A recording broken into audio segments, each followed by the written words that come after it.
ओम शांति। आज के मातेश्वरी जी के अनमोल महावाक्य सुनेंगे। ज्ञान योग धारणा, जितना इन तीनों बातों पर अटेंशन देंगे तो उन्नति होती रहेगी। इन्हें प्रैक्टिकल जीवन में लाना है। इस अविनाशी ईश्वरीय ज्ञान की प्रारब्ध से इमॉर्टल सुख प्राप्त होता है। उसको ही देवताई सुख कहते हैं। देवताओं की तो प्रैक्टिकल सुखी जीवन थी। ऐसे नहीं कि जब वह ब्राह्मण थे तब कोई शास्त्र अध्ययन करते थे। उन्हें तो स्वयं गीता के भगवान से सहारा मिला। तो मनुष्यों द्वारा बनाए हुए शास्त्रों को हम फॉलो कैसे करें? इस ईश्वरीय सुख का अनुभव अभी प्रैक्टिकल हो रहा है। हम इस दुख के जमाने से निकल सुख के जमाने में आ गए हैं। वो दुख का जमाना अब लौट गया। पहले सुख के जमाने में थे, वो जमाना पूरा हुआ तो दुख के जमाने में आए।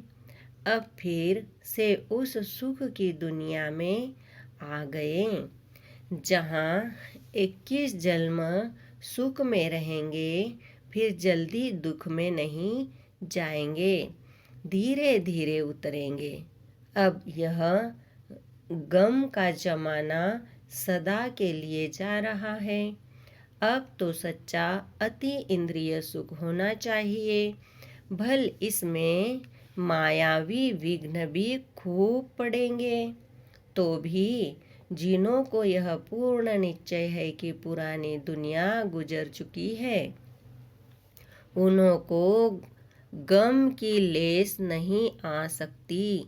अगर कहाँ लेस आती है तो समझाना है, कहाँ जरूर विस्मृति है तो अपना भी ईश्वरीय ज्ञान सिर्फ सुनने तक नहीं है, परंतु धारण कर लाइफ में फर्क आना चाहिए। यह यथार्थ मार्ग में अभी मिला है। बाकी ऐसे नहीं समझना हमने परमात्मा की गोद ली तो बस इतना करने से पूरी प्राप्तियां नहीं हो सकती। परमात्मा मिला है पुरुषार्थ का मार्ग बताने के लिए। अब उस मार्ग पर चल प्रैक्टिकल ईश्वरीय जीवन बनाना, बस यही है सच्चा सुख।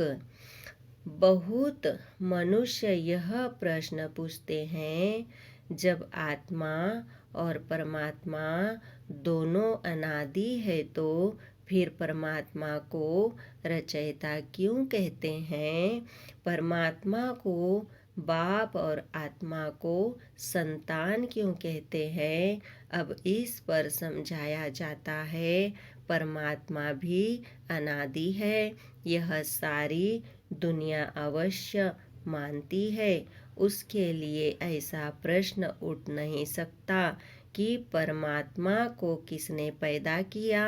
नहीं, वैसे आत्माएं भी अनादि और अविनाशी है, परंतु दुनिया के लोग ऐसे समझते हैं आत्मा परमात्मा का अंश है तो वो भी परमात्मा हो गया, इस हिसाब से अनादि समझते हैं। अब यह तो कोई उन्हों की बात मत, लेकिन स्वयं परमात्मा द्वारा हम जान चुके हैं कि परमात्मा पिता हैं और हम आत्माएं बच्चे हैं। पहले बाप आता है, बाद में बच्चे पैदा होते हैं। भल है दोनों अनादि, लेकिन परमात्मा को पार्ट मिला हुआ है आत्माओं को बच्चा बनाकर वर्षा देने का। हम बाप से सुख शांति पवित्रता का वर्षा लेते हैं, क्योंकि आत्माओं ने यह सुख शांति का वर्षा खोया है। तो फिर उन्हों को ही लेना पड़ेगा। हम इस हिसाब से परमात्मा बाप और आत्मा बच्चे का संबंध रखते हैं।